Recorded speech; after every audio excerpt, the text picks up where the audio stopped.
No one at the start foresaw anything like that.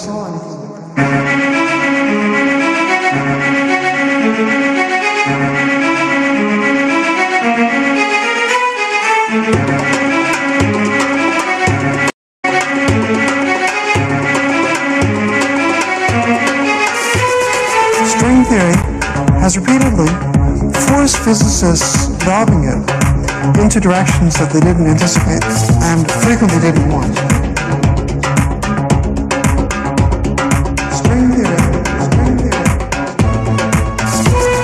String theory has repeatedly forced physicists developing it into directions that they didn't anticipate and frequently didn't want.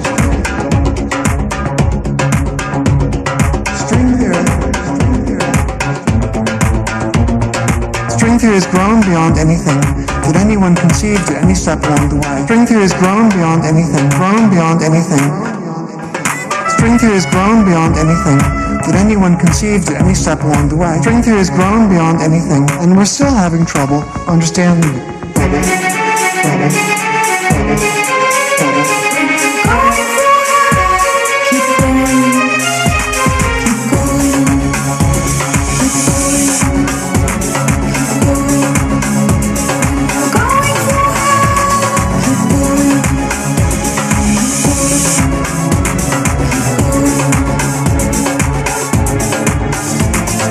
String theory has grown beyond anything that anyone conceived at any step along the way.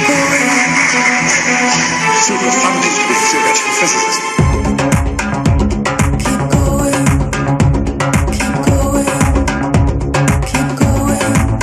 Are we having fun? Keep going.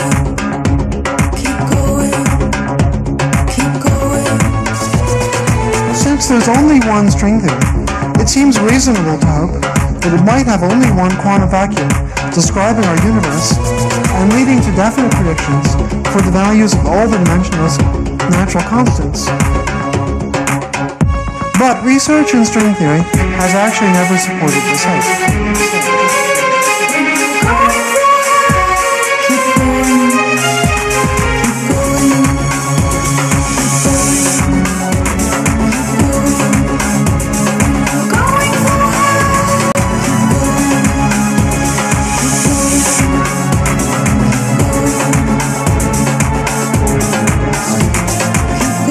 Research in string theory has actually never supported this hope. Super funding to be a theoretical physicist.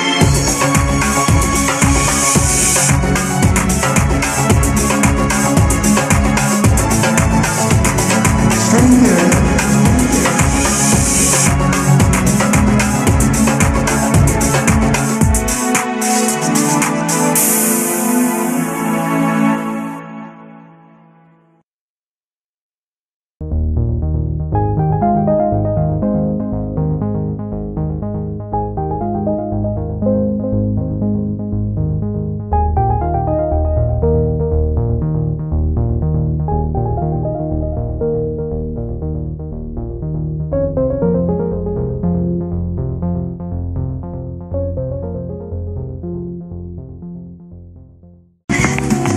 Storage solution. That's sexy. You don't have to buy it, you just have to sell it. All we have is a list of candidate shapes allowed by the math.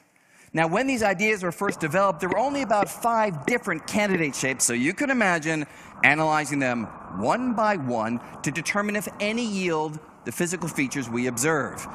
But over time, the list grew as researchers found other candidate shapes. From 5, the number grew into the hundreds and then the thousands. A large but still manageable collection to analyze, since, after all, graduate students need something to do.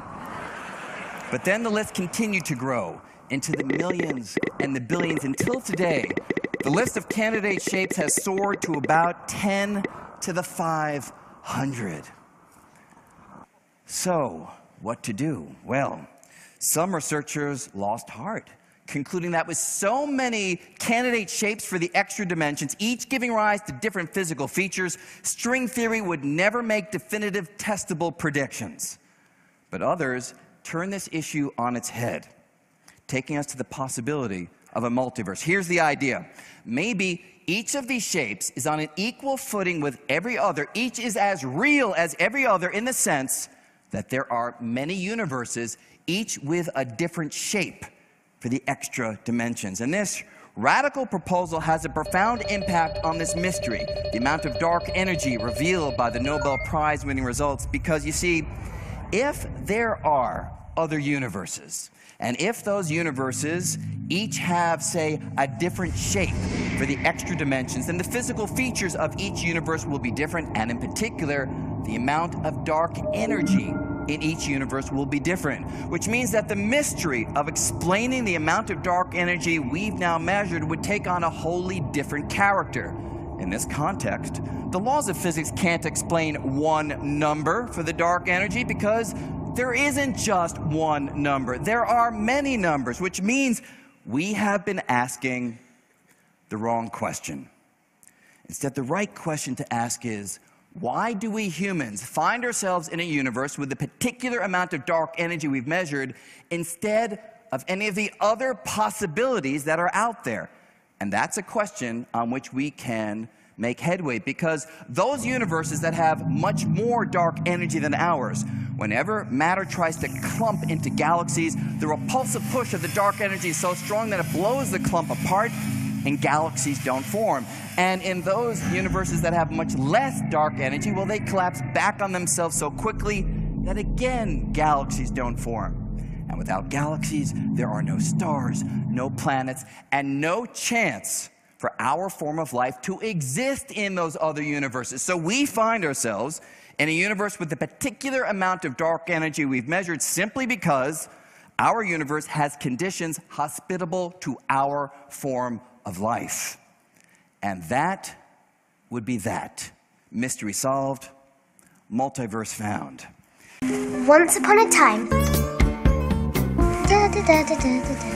We know that there are other planets out there, but so far I've only speculated on the possibility that there might be other universes. So to pull it all together, we need a mechanism that can actually generate other universes. And that takes me to my final part, part 3, because such a mechanism has been found by cosmologists trying to understand the Big Bang.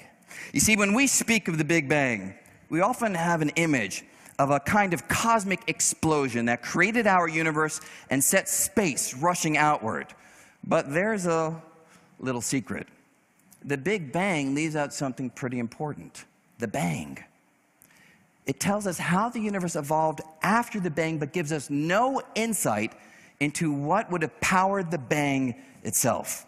And this gap was finally filled by an enhanced version of the Big Bang theory. It's called inflationary cosmology, which identified a particular kind of fuel that would naturally generate an outward rush of space. The fuel is based on something called a quantum field, but the only detail that matters for us is that this fuel proves to be so efficient that it's virtually impossible to use it all up. Jesus Christ. Which means in the inflationary theory, the Big Bang giving rise to our universe is likely not a one-time event. Instead, the fuel not only generates our Big Bang, but it would also generate countless other Big Bangs, each giving rise to its own separate universe, with our universe becoming but one bubble in a grand cosmic bubble bath of universes. And now, if we meld this with string theory, here's the picture we're led to. Each of these universes has extra dimensions. The extra dimensions take on a wide variety of different shapes. The different shapes yield different physical features. And we find ourselves in one universe instead of another simply because it's only in our universe that the physical features, like the amount of dark energy, are right for our form of life to take hold. And this is the compelling but highly controversial picture of the wider cosmos that cutting-edge observation and theory has now led us to seriously consider. One big remaining question, of course, is, could we ever confirm the existence of other universes? Well, let me describe one way that might one day happen. the inflationary theory already has strong observational support because the theory predicts that the Big Bang would have been so intense that as space rapidly expanded, tiny quantum jitters from the micro world would have been stretched out to the macro world, yielding a distinctive fingerprint, a pattern of slightly hotter spots and slightly colder spots across space, which powerful telescopes have now observed. Jesus Christ.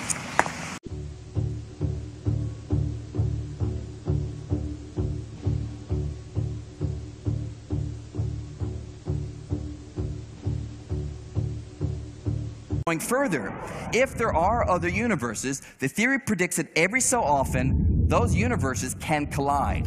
And if our universe got hit by another, that collision would generate an additional subtle pattern of temperature variations across space that we might one day be able to detect. And so exotic as this picture is, it may one day be grounded in observations establishing the existence of other universes.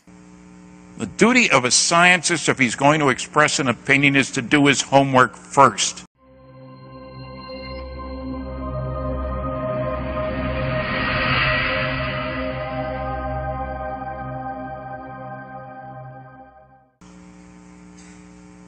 And if he can't do that, he should keep his mouth shut.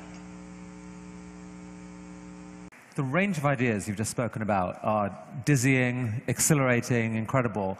How do you think of where cosmology is now in a sort of historical side? Are we in the middle of something unusual historically, in your opinion? Well, it's hard to say. When we learn that astronomers of the far future may not have enough information to figure things out, the natural question is, maybe we're already in that position, and certain deep, critical features of the universe already have escaped our ability to understand because of how cosmology evolves. So from that perspective, maybe we will always be asking questions and never be able to fully answer them.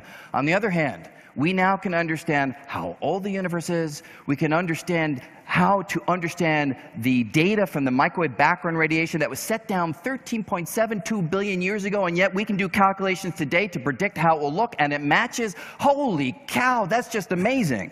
So on the one hand, it's just incredible where we've gotten, but who knows what sort of blocks we may find in the future. Jesus Christ.